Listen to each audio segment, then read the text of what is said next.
Hair ஃபாலுக்கான காமனான காரணங்கள் என்னவா இருக்கலாம் அப்படிங்கறத பத்தி இந்த வீடியோல சொல்றேன். Hi, I am doctor Govardhani from Go cosmetic surgery center, Coimbatore.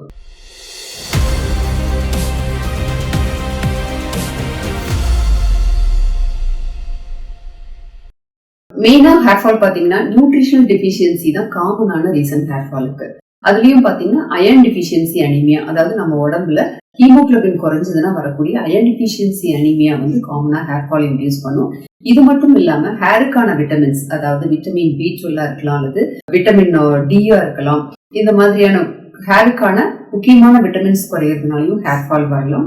Minerals, அதாவது ஜிங்க், அந்த மாதிரி மினரல்ஸ் வந்து நம்ம உடம்புல குறையிறதுனாலையும் ஹேர் ஃபால் வரலாம். நியூட்ரிஷனல் டெஃபிஷியன்சி அடுத்து காமனான ரீசன் ஃபார் ஹேர் ஃபால் பாத்தீங்கன்னா ஹார்மோனல் இன்டியூஸ்ட், அதாவது ஒரு சிலருக்கு பாத்தீங்கன்னா தைராய்டு ஹார்மோன் டெஃபிஷியன்சி இருக்கும். இந்த தைராய்டு ஹார்மோன் டெஃபிஷியன்சி பாத்தீங்கன்னா இன்டைரக்டா அயர்ன் டெஃபிஷியன்சி அனீமியாவை இன்டியூஸ் பண்ணும்.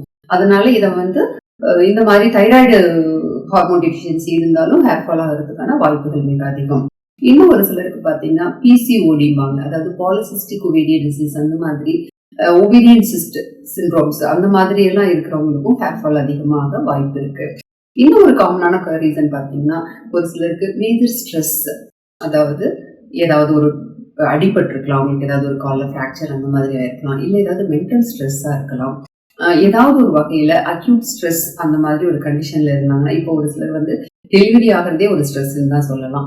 இந்த மாதிரியான ஒரு ஸ்ட்ரெஸ்ஸுக்கு அப்புறம் ஒரு ஹேர் ஃபால் வரும். இது வந்து டீலோஜன் எஃப்ளூவியம்னு சொல்லுவாங்க. பட் இது வந்து ஒரு பாயிண்ட் ஆஃப் டைம்ல ஒரு 2 months 3 months கழிச்சு எகைன் அந்த ஹேர் ஃபால் ஆனதெல்லாம் திருப்பி க்ரோ ஆயிக்க வாய்ப்பு இருக்கு. இன்னும் ஒரு சில கண்டிஷன்ஸ் பாத்தீங்கன்னா ஸ்கால்ப் டிசீசஸ், அதாவது டேண்ட்ரஃபா இருக்கலாம், வேற ஏதாவது ஸ்கால்ப் இன்ஃபெக்ஷனா இருக்கலாம். இந்த மாதிரி இருந்தாலும் ஹேர் ஃபால் அதிகமாக வாய்ப்பு இருக்கு. இன்னும் ஒரு சிலர் பாத்தீங்கன்னா அடிக்கடி பியூட்டி பார்லர் எல்லாம் போயிட்டு ஹேர் ஸ்ட்ரெயிட்டனிங் பண்றது, ஹேர் கலரிங் பண்றது, அந்த மாதிரி ரொம்ப கெமிக்கல்ஸ் யூஸ் பண்ணி என்னென்னலாம் நம்ம ஹேர் ட்ரீட்மெண்ட் பண்ணாலும் ஹேர் ஃபால் ஆகிறதுக்கான வாய்ப்புகள் மிக அதிகம். அப்புறம் இன்னும் ஒரு சிலர் பாத்தீங்கன்னா நிறைய டயட்டிங் எல்லாம் இருந்து இப்போ ஒரு வெறும் வந்து ஒரு லிக்விட் மாதிரி குடிச்சிட்டு சாப்பாடே எடுத்துக்காம வந்து அவங்க வெயிட் லாஸ் பண்ணியிருப்பாங்க.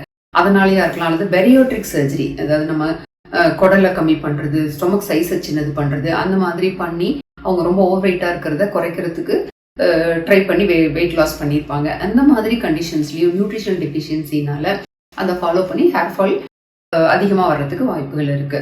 இதை ஃபாலோ பண்ணி இந்த ஹேர் ஃபால் எல்லாம் அவாய்ட் பண்றதுக்கு என்னென்ன பண்ணலாங்கிறத நான் இந்த ஒரு வீடியோல சொல்றேன். Thank you all.